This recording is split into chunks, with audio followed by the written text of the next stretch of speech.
there's just the sunrise, the sun coming up from the east, and it's a beautiful, beautiful picture from the room.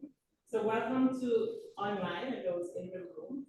To start our meeting, we'll ask Rotarian Marshall to do the invocation. Morning, fellow Rotarians and guests. Let us pray. Most Heavenly Father, we thank you for this new blessed day. Heavenly Father, we thank you for gathering us here this morning, those in-house and those online. Whatever is said today, Lord, may it find favor in your sight. Continue to bless the speakers and each and every one of us here and our individual families. All these things I ask in your name. Amen. Amen. Amen. Invite PhD Karen to the podium to do our Lord's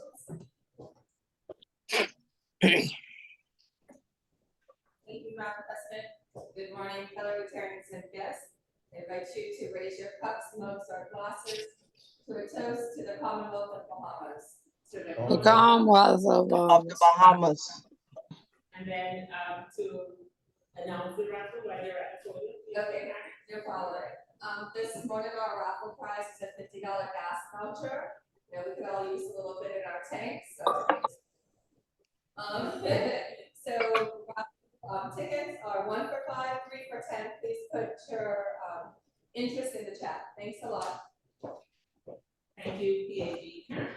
All right, so please put the raffle ticket in for me while I'm here doing my job. So welcome again, everyone. And now invite our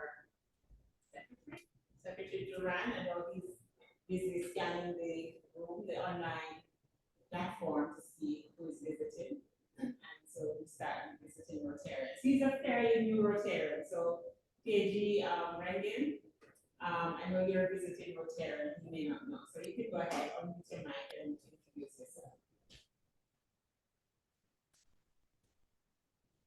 Good morning. So, Johnson,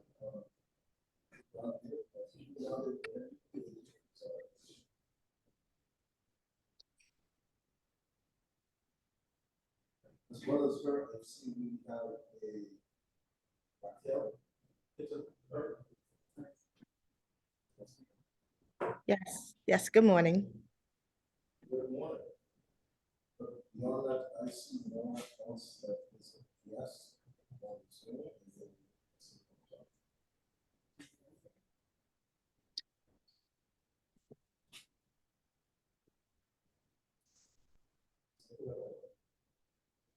Are we able to introduce our guest this morning?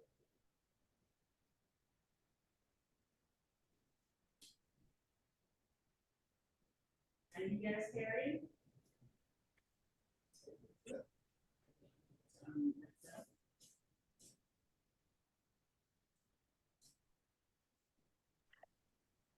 I am online. I cannot hear you. Hello there. How's the audio?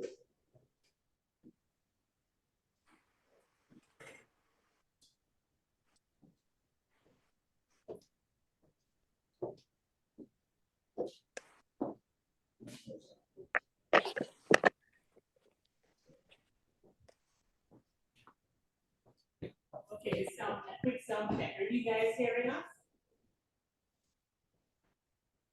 Morning, the volume's really low.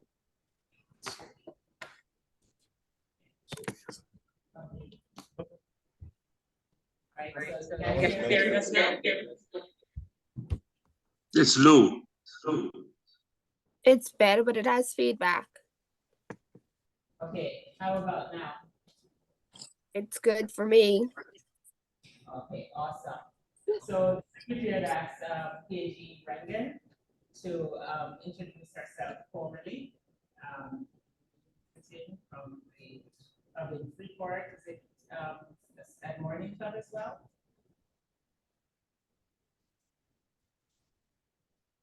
I'm not sure if you're speaking, because we can't hear you.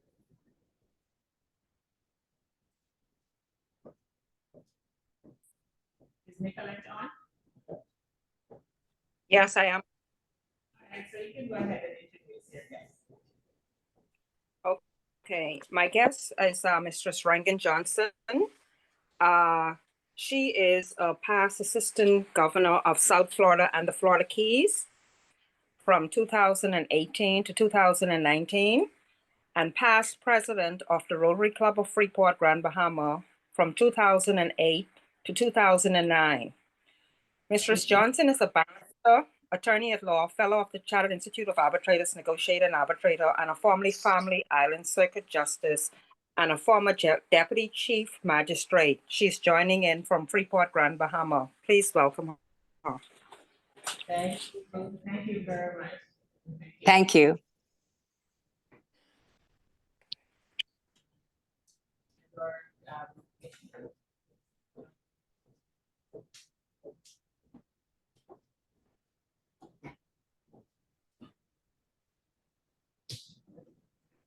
Our next speaker gets settled.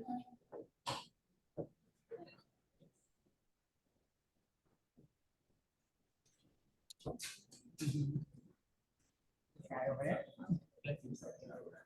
right, so in the meantime, while our next speaker gets settled, we're on to hot topics. And so I'm going to invite Director Jessica, or Director of Environmental Services. So this month we are doing a double theme. We have Environmental Month as well as maternal health, maternal and child health. And so Director Jessica will introduce our hot topic, and we have a surprise presenter on our hot topic for today. Over to you, Director Jessica.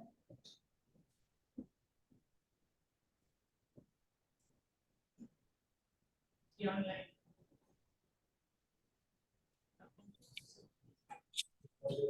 Good morning. All right. Is our presenter online?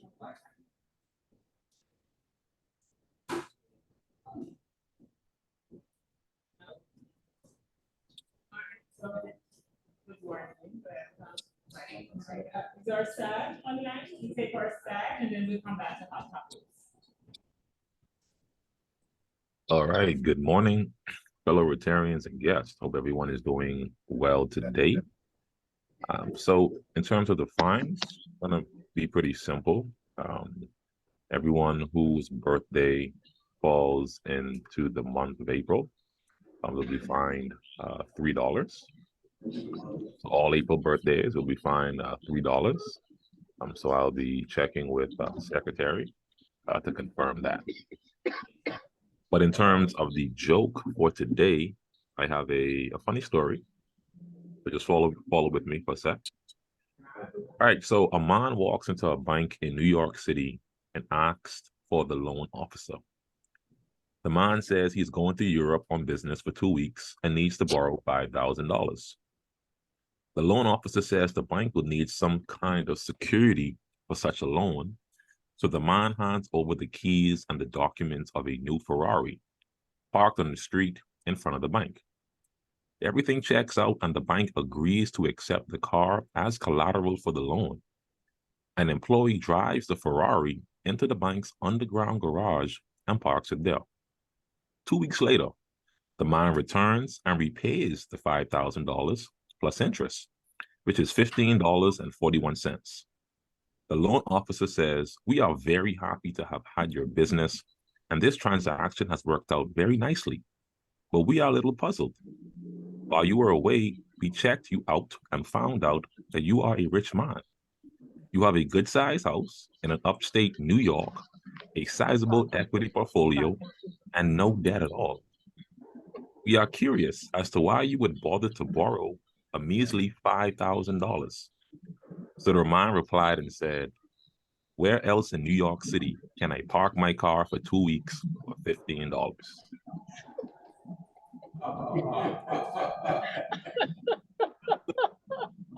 And that, my fellow Rotarians and guests, is the funny joke for the day. I will give it back to President Don Knapp. Thank you.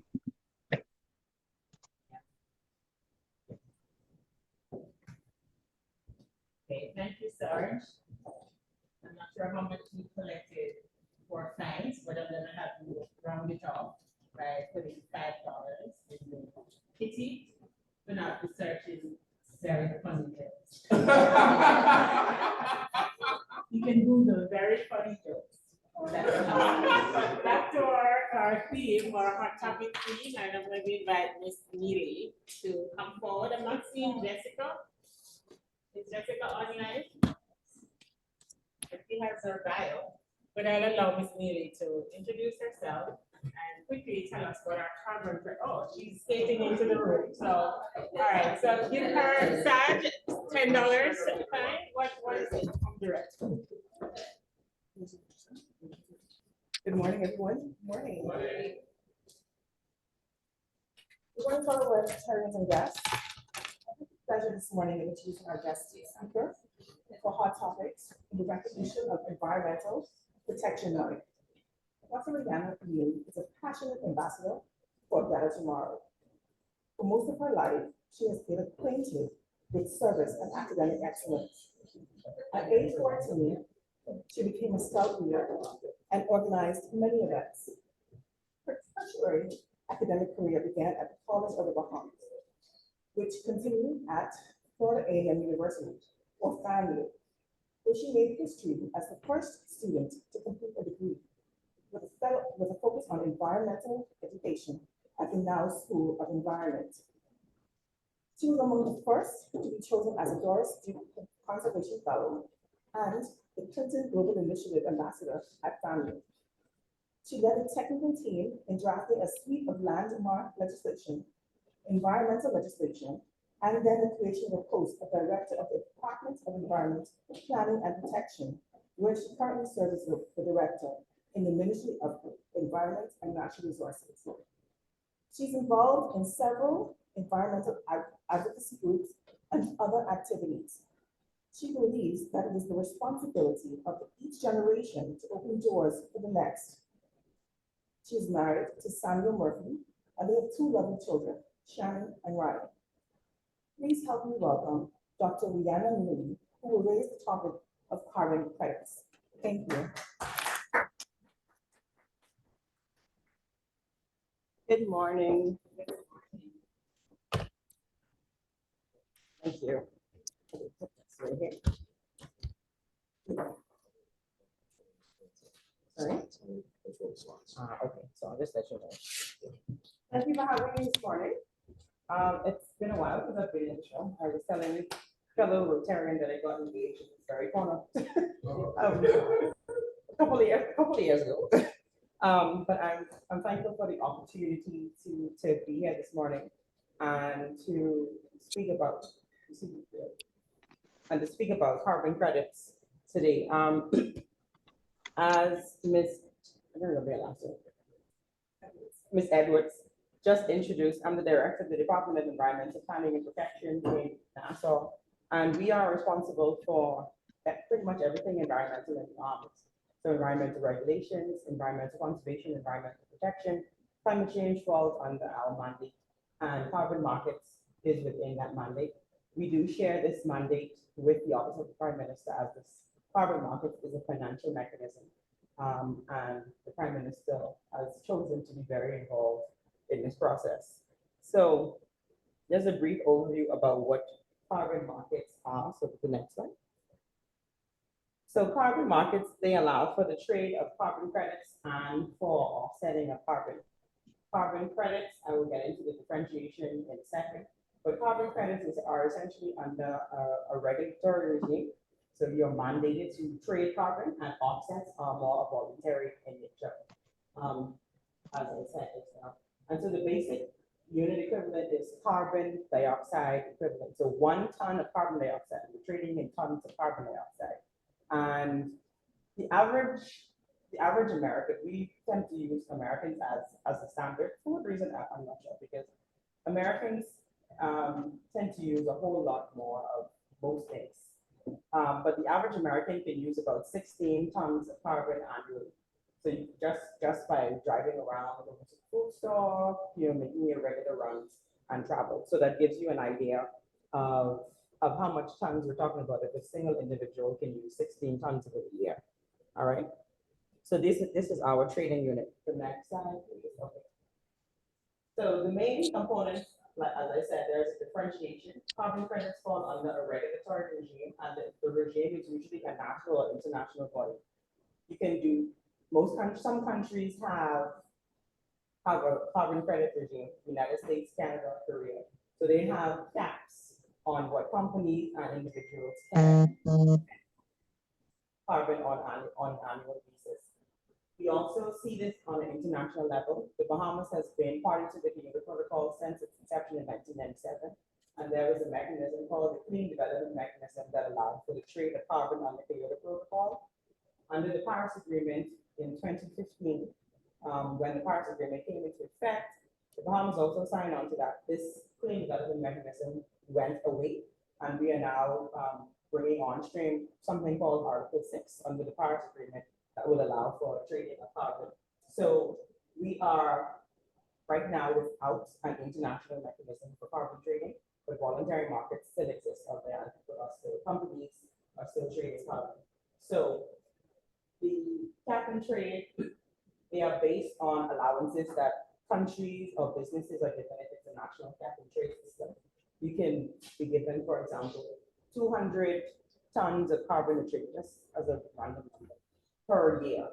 And if you fall underneath that, you are able to trade your excess carbon. But if a company is on its way to hitting that, you will have to buy carbon. Otherwise, you'll have to pay taxes, or you will be fined, et cetera, et cetera.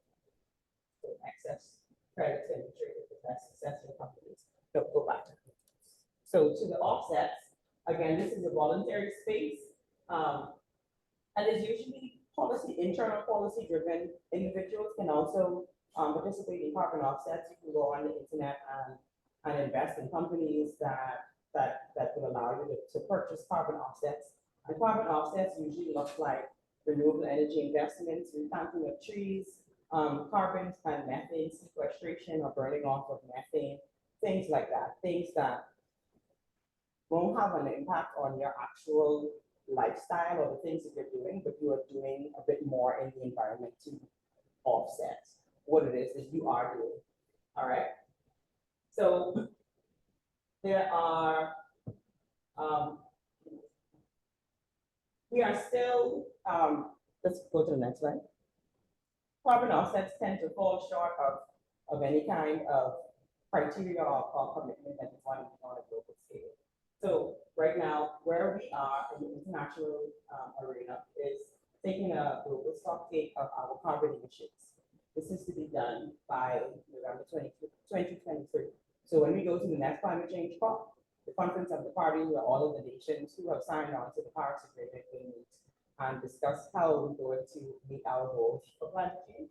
We are conducting a stock take right now. And all indications say that where we are with respect to reducing our global carbon emissions will not meet our 1.5 degree goal for the end of the century. So we're closer to a 2.7 degree goal by the end of the century. And this will translate into a 16% increase in greenhouse gas emissions from 2010 to the next 7 years, 2013. This is not good for the Bahamas.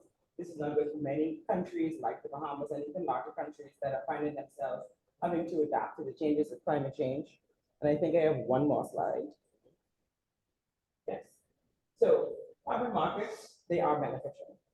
They are useful. They make companies, large companies, multilateral companies commit to a change. Otherwise, they would be fined. They would be penalized for not complying.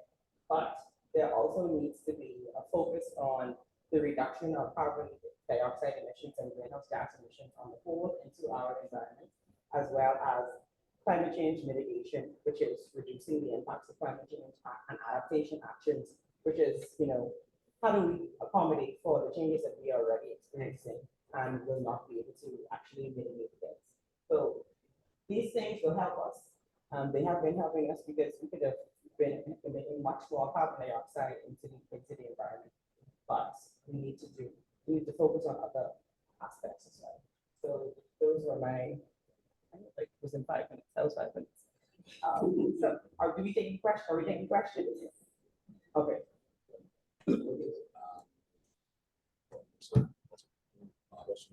Okay. What is our most, okay, so the question is, what is our most problematic carbon producing area in the Bahamas? In the Bahamas, it is electricity. So we import fossil fuel for the production of electricity. Second is transportation. All of our electricity is, since 2014, I will correct myself. Since 2014, we changed the legislation that allowed for the installation of solar and renewable energy. At that time, since that time, before that time, we were not able to invest in solar on a national scale and did permission from VEC to have solar. So we have about 96% of our electricity right now is fossil fuel, and the other 4% is renewable energy. And we're working very diligently to meet our 2033 goal of 30% renewable energy introduction into our electricity grid. So we're partnering with countries and companies that have grants that for this purpose, as well as the government has taken out several goals to implement solar. If you could look at some of the government buildings, the schools, we're working on the hospital right now to get solar installed on quite a few of the government buildings in the province and the farmlands. So electricity and transportation. Yes. When you say electricity and transportation, it pushes me in two areas. One, in developed countries around the world, cars have to meet emission standards in order to get licensed every year. To get our cars inspected, we go down, we check the wipers and lights, and then we try to story. Go ahead.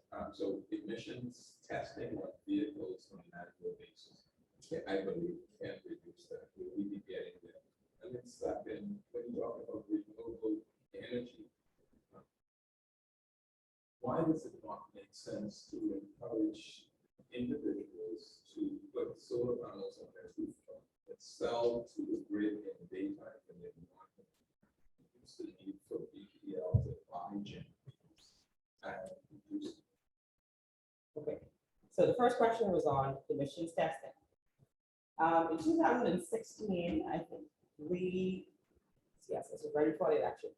We tried to introduce emissions testing to your car, that whole process, and auto body industry, the car industry, and the general public, as I remember, cried bloody murder. What is this y'all are trying to introduce? This is going to cost us more money, and we don't like it. So the government at the time made a decision to pull that back and instead introduce a limitation on the age of a vehicle that can be imported into the country, with the expectation that older vehicles will not, because we don't make vehicles here, but older vehicles in other countries have to meet emissions testing requirements. So you cannot import a car that is older than 10 years into the country today. And that is as a result of the outcry that the emissions testing regime, introduction of that created, and trying to maintain our overall emissions. The second question was on solar, right? And encouraging solar individuals to incorporate solar. I have solar on my house. We have encouraged Bahamians to do so. There's no import tax on solar systems. A lot of people I find still did not know this. If you want to import a solar system or any components of a solar system, you don't pay any taxes on those. And that was one of the ways that the government tried to encourage the Ministry of Environment in cooperation with BPL. It is our job to, I guess, make this message powerful and widespread so that Bahamians can install these things. And from what we've seen, many Bahamians have participated. We have a program called the Small Scale Renewable Energy Generation Program. And we have thousands of Bahamians that have signed on to that program, and they are, as you say, clocking in their solar generation capacity, and they will get credits at the end of the year. The credits zero out in October of every year, so BPL will never cut you a check. But if you are using less in the evening than you would give to them in the daytime, they would give you credit for your bill for the next month, and then that zeros out every year. That's not.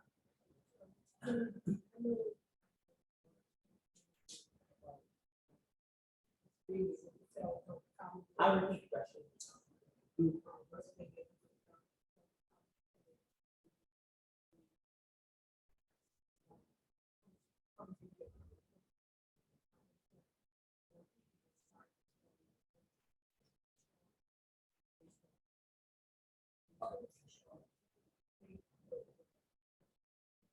Okay, so in carbon credit trading, like I said, there are two markets. There are two ways that you can trade on this, on the regulatory market, which is a national or international market, and voluntary market.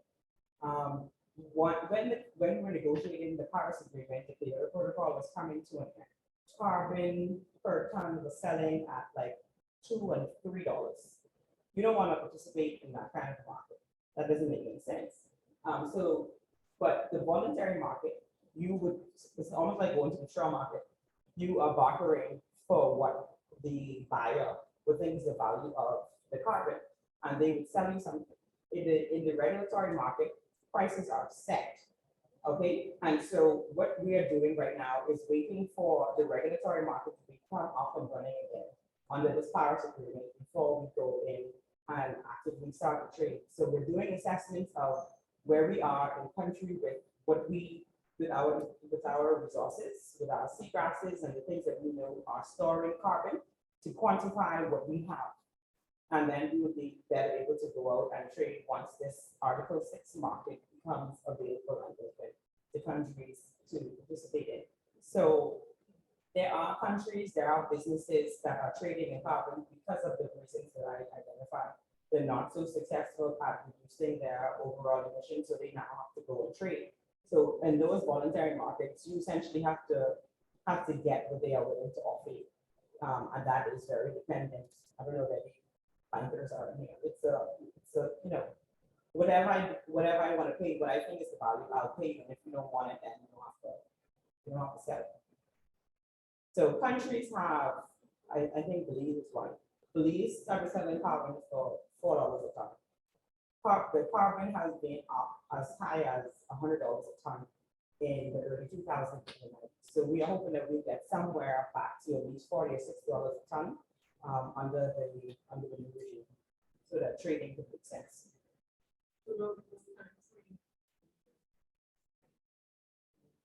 The Article 6 should have been implemented at last year as well, so last November. So we behind. So the UN is very slow. So I'll say that. The UN is very slow, but the UN, this mechanism is a very safe mechanism to trade resources. You can participate in the voluntary market. Like I said, some countries have, and you just take that risk.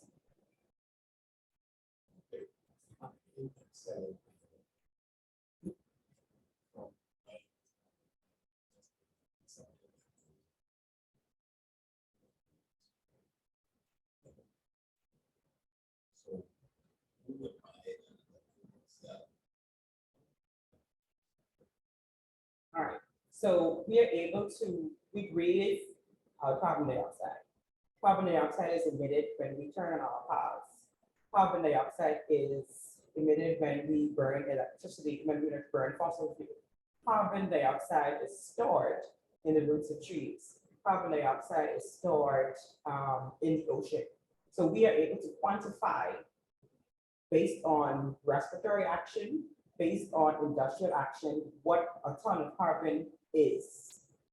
Okay, and we are able to trade in those numbers, the carbon dioxide equivalent. So it's everywhere and it's nowhere. But we know what activities result in a ton of carbon dioxide. And that's how we are able to quantify it, and then we're able to trade it. And if we're sequestering carbon, if we're storing carbon, if we're using our environments to do that, we can quantify scientifically in root systems, in soil content, what method, what concentration of carbon dioxide exists in our soils, exists in our oceans. The ocean is the largest store of carbon dioxide. And as it continues to store carbon dioxide, there used to be a balance. And now because of industrialization, the balance is kicked off. And so now the ocean is still sequestering carbon, is still storing carbon, but it's becoming acidic because carbon dioxide, once it mixes with water, turns into an acid. And we're seeing some of those issues as well. And so soon the ocean will lose its capacity if we don't stop to store carbon dioxide. And then we will see a whole other set of changes. We're talking about adaptation. We'll see a whole other set of changes that we will have to figure out how to deal with. Yeah. Oh, Comment or question? sorry. Yeah. First of all, thank you so much for your presentation. Very enlightening. I think I know you because your name comes up every place you want to get my reference. High school classes like that after. Yes. So I'll tell you how it's a blessing presentation. But my question is really about what's happening to people is related to our. That was my father. Our would be a form of. I will. All right. We good? Alright, so give Dr. Neely a big round of applause. All right, thank you. So guys, that was our hot topic this morning, so who else is gonna get food? Like the suggestion. Yes. Yes, so I was about to get to that, and to mention that, Director Simone will be in touch with you, that's our membership director. And the fact that you came so early this morning shows that you're a morning person. No. Oh, so maybe that's why we lost you? Oh, yeah. Okay, but, well, we'll share with you that Rotary has, made some changes, and we now have companion clubs where persons who are not able to come in the morning can do the happy hour, but we'll Happy talk to hour you is about always that. Right, so we'll talk to you about that. We thank you so much for Thank you. turning up in person. It was a pleasure. participating in our hot topics. Please Thank give you. her a round of applause. Thank you, Dr. Neely, and safe journey back to your office. We now invite our chair of Rotary, Family of Rotary, to recognize birthdays. And we have someone in the, I'm not sure why I didn't see the cake and the cupcakes and the wine and so on, and mimosas this morning. I think all that shit, what she says, I told her, there's nobody in it. Oh, but see, people showed up for you, so you could have brought the cupcakes next week. Okay. All right, so Chair Tomorrow, can you go ahead and recognize the special birthdays? I know we have quite a few celebrants. Good morning, Rotarians and guests. I hope you had a wonderful Easter holiday weekend. It was such a informative, hot topic from Dr. Neely this morning. And yes, we have two celebrants this week. And I mean, both of them are big. PDG Felix celebrated yesterday, and I know he's celebrating all week. PAG Carla made it special, and she'll continue to make it special. You know your club loves you, and we hope you're enjoying your birthday week, PDG Felix. Happy birthday. And rounding out the week is our very own, very special director, Patrick. He's celebrating on Saturday, and so I know it's big. So Patrick, happy birthday. And I know you're going to have a wonderful weekend. Hint, hint. And so just wishing both of you a very special birthday week. And celebrating rotiversaries, we have Alex, April 1, 13 years. Happy rotiversary, Alex. And Director Yvonne, she's celebrating 2 years on the 15th. So happy rotiversary to you, Director Yvonne. Hope everyone has a wonderful, wonderful day ahead and enjoying the showers of blessings. Back to you, President. Okay, thank you. And let me add my bit of looking forward to that celebration on Saturday. Director Patrick, Hinton, PDG Felix, we are waiting on the intro. Oh, it's a joint party. I noticed it's from 7 p.m. to 12 p.m. So we'll be partying until the next day. So I'm all right. Now we're going to have our speaker on maternal and child health, and I'm going to invite our wellness chair, Shervette. Dr. Shervette, could you go ahead and introduce our speaker, Dr. Raquel Curry? Good morning, all. Dr. Raquel Curry is a pediatrician with over 12 years experience in the healthcare of children. Her passion in life is to help sick children get well and to keep well children from getting sick. Her training background includes an MBBS from the University of the West Indies in Mona, Jamaica, and a DM of Pediatrics from the UWI School of Clinical Medicine and Research in Nassau, Bahamas. She is currently an associate at Pediatric Specialist Bahamas Harbor Bay Medical Center and offers consultant pediatric services at Doctors Hospital. She enjoys engaging the public on health-related topics and has recently hosted Pathway to a Healthier You, a community-based health and wellness program that was put on by the Highbury Park Church of Christ. She is motivated daily by a love for God, her husband, Chris, and her daughter, Christelle, and treasures the time she spends with them. Please help me welcome this morning my friend and my colleague, Dr. Raquel Pitacurry. Good morning, Rotary Club Nassau Sunrise. Thank you so much for inviting me to join you this morning. And if the host would allow me to screen share, I will get right to it. Yeah, go ahead. Great, thank you so much. All right, so let's see, okay. Okay, let's see if we can do this.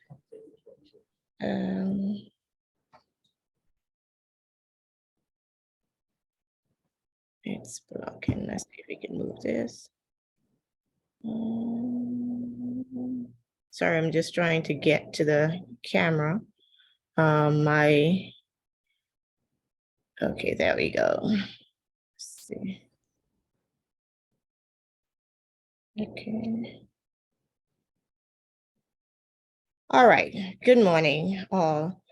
So my topic for today is education in our children. What are we missing? I know that topic may be a little bit not what you expected because you're hearing from a doctor, but bear with me, I'll explain it all shortly.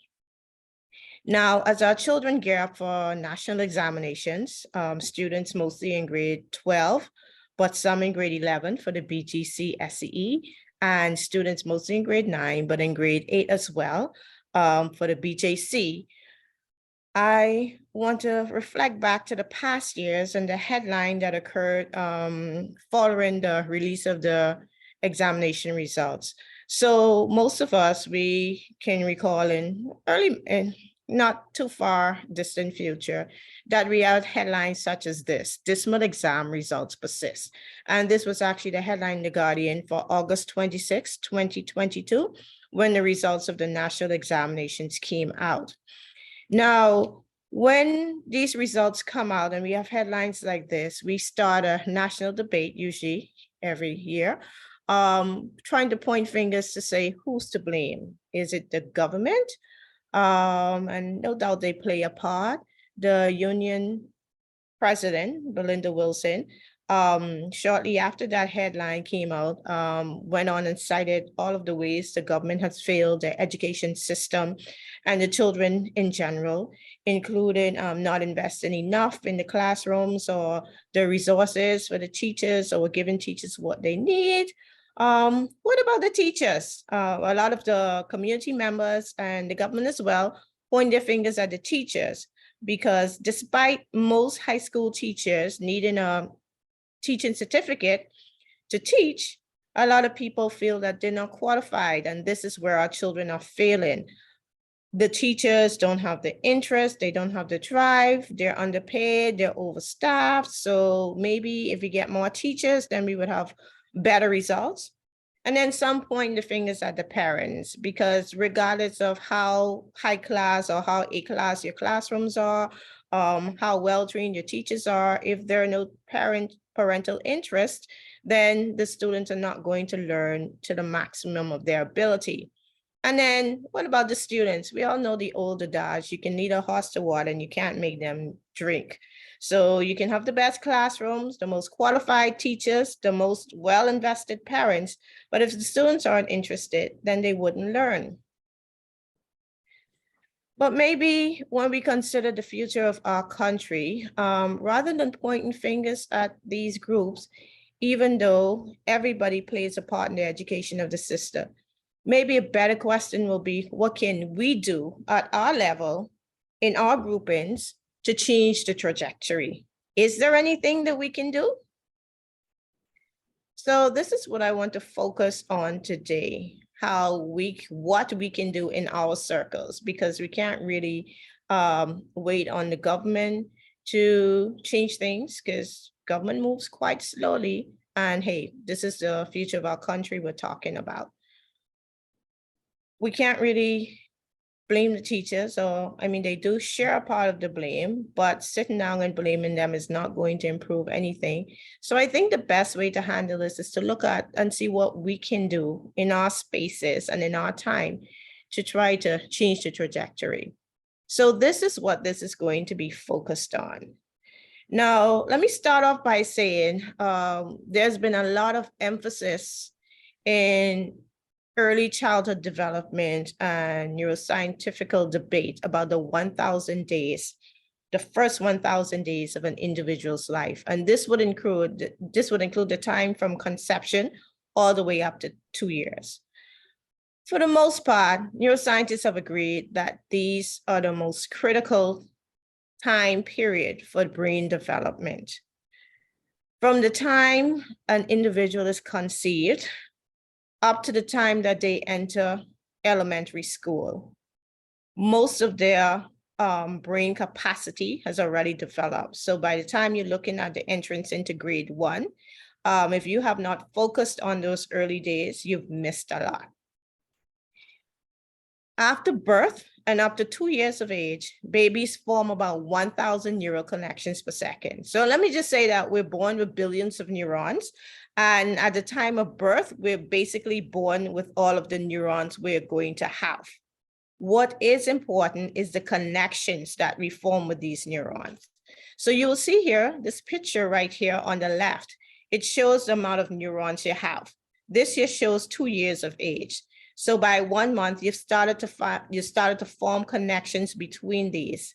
By 6 months, you've formed a whole lot more connections. And by the time you're 2 years of age, you have lots of neuronal connections. And these connections actually form the foundation for learning in children. All right. These connections is what go ahead and helps children to learn, to see, to hear, to speak. Everything that the child does physically, cognitively, their social and emotional development depends on the formation of these neurons. But these neurons are also very susceptible to conditions that the children grow up in.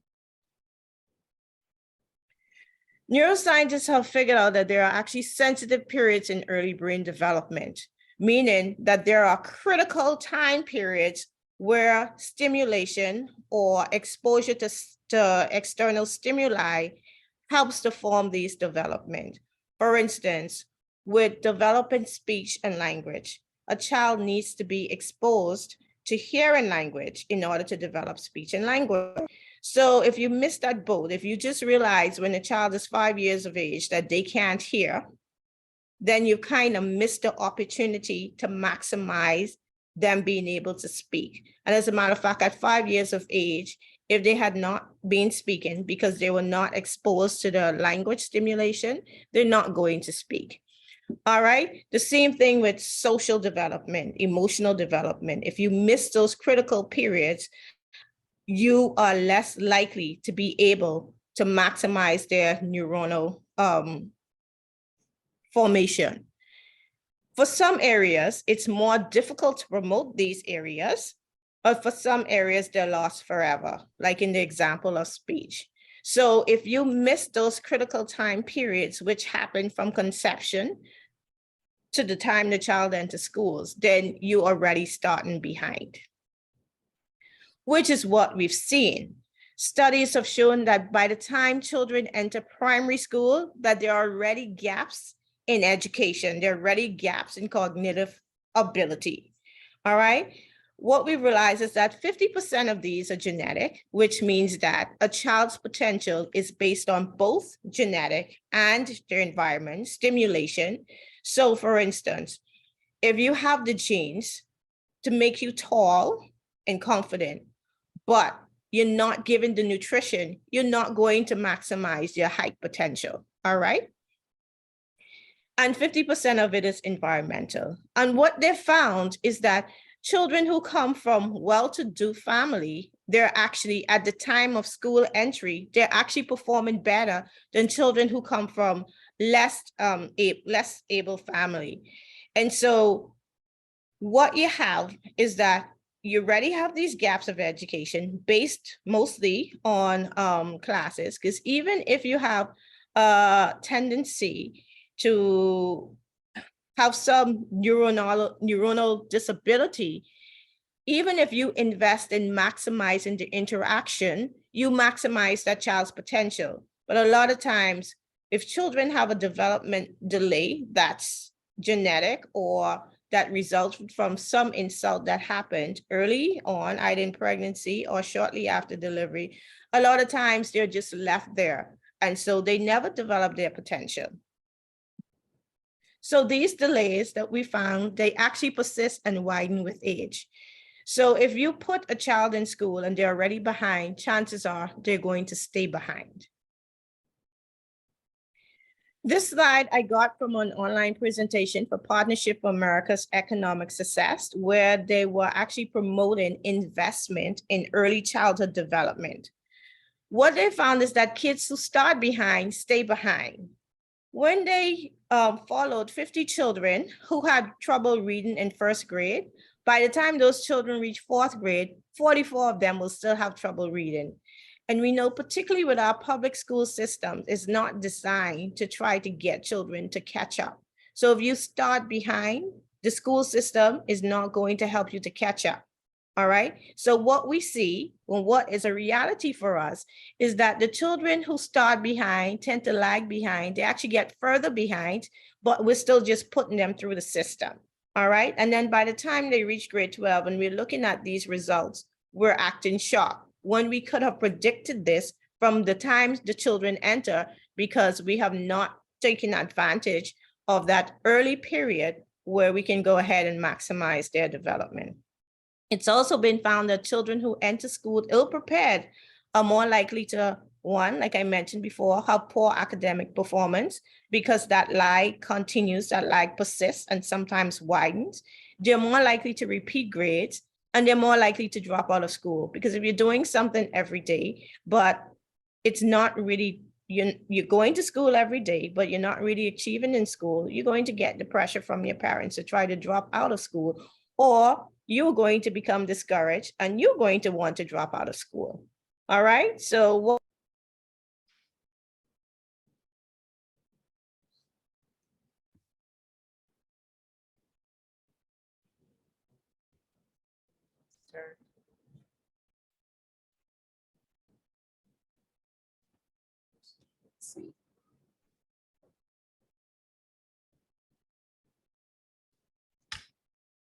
Okay, seems as if we lost Dr. Curry. All right, Director Sherwood, are you able to contact her to see if we lost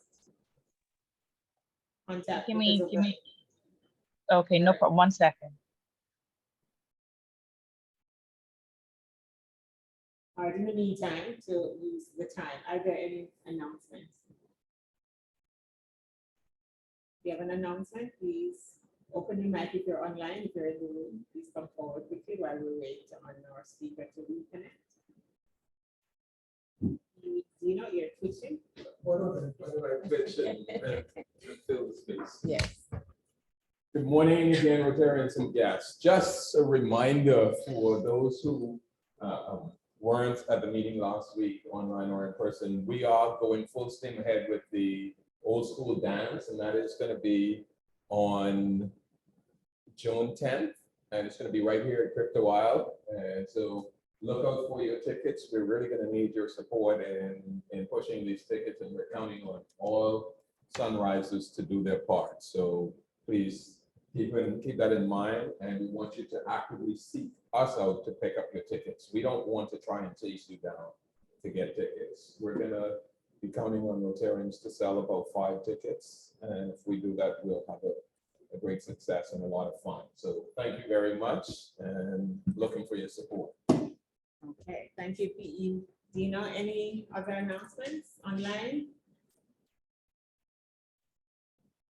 All right, I think we already welcome Janelle. I believe we have another person. You may have received an email for Karen McBean. You did not get that email. Let me see, show of hands. Didn't get an email, remembering. Karen McBean. Oh, just the board. Okay, so that should go out to the club.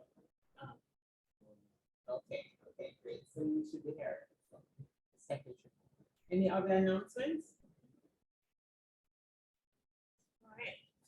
So did we lose the red?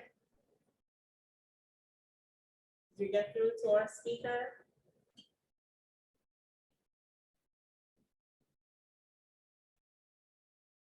All right, and we were getting into that topic so well. That's one of my favorites, because you know, children, the developmental stage. I'm sorry? She just came back in? Okay, Dr. Curry? Oh, she just came back in. We lost her as well?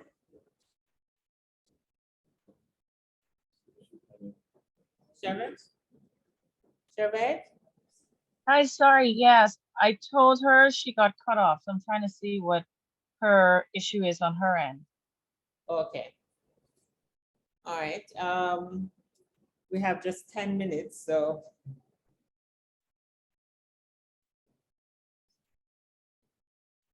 All right, and if there are no other announcements, then I will ask PAG Karen to come and do the wrapping in the meantime. Yes, Dr. Neely, you left your phone. I was trying to figure out how we're gonna get to you.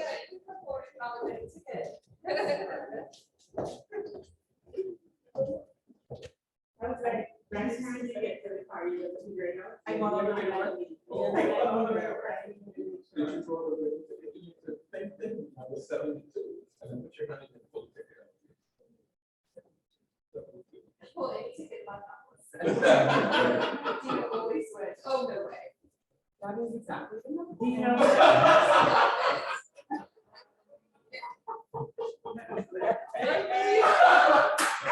Okay, so maybe some neurological development that we have. Hey, we were testing things.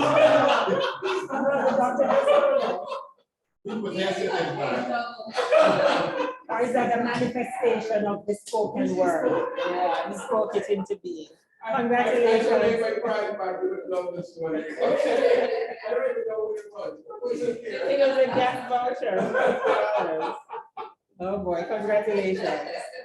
All right, is our speaker back in yet? If not, we may have to invite Yeah, her back. I don't think so. Yeah, because she told me she was trying to sign back in. Oh. All right, I don't know what happened. we have to bring her back to finish up her message another time, because time is winding down. So let me ask Chair Tamara to say thanks to our guest speaker in absentia, and then she'll watch the video short. And then we'll close out the meeting and invite her back next week to finish her presentation. All right, so Chair Tamara. Thank you, President Dornette. I was so looking forward to her to complete that, especially as she went into children with developmental delays and getting them early into education. So on behalf of the Rotary Club of Nassau Sunrise, Dr. Peter Curry, thank you for beginning to share with us more on early childhood development. And we hope that you're able to come back to complete your presentation because we know that our young people, we're in trouble. They missed 2 solid years of educational training during COVID, and they're doing catch up. So the results in the next few years may not be what we're looking for, but we're hoping this message can in some way impact us as a Rotary group to continue with our literacy program to help our early childhood educators and our children. So thank you again, and hope you come back soon. President. Definitely have her come back next week. Our speaker next week is from District 6990, so perhaps PAG Rendon may want to join us again. Our speaker is Colette DeVoe from the Rotary Club of Western, and she'll be here in person. So we will make an opportunity and perhaps include Dr. Curry as our hot topic. So issues. Is that the connection that cause our grades, the average grades to be down? Are we not creating the environment for children to learn early? I think that's an interesting hot topic. All right, so thank you, Tamara. I'm going to invite, I believe it's you, Chair Tamara.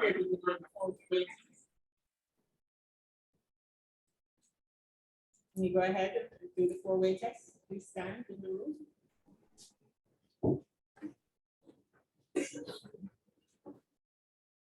Chairman Tamara, have you done for the four-way test? The four-way test, okay. Of the things we think, say, or do. Is it the truth?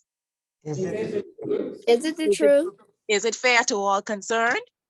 Is it fair to all concerned? Will it build goodwill and better friendships?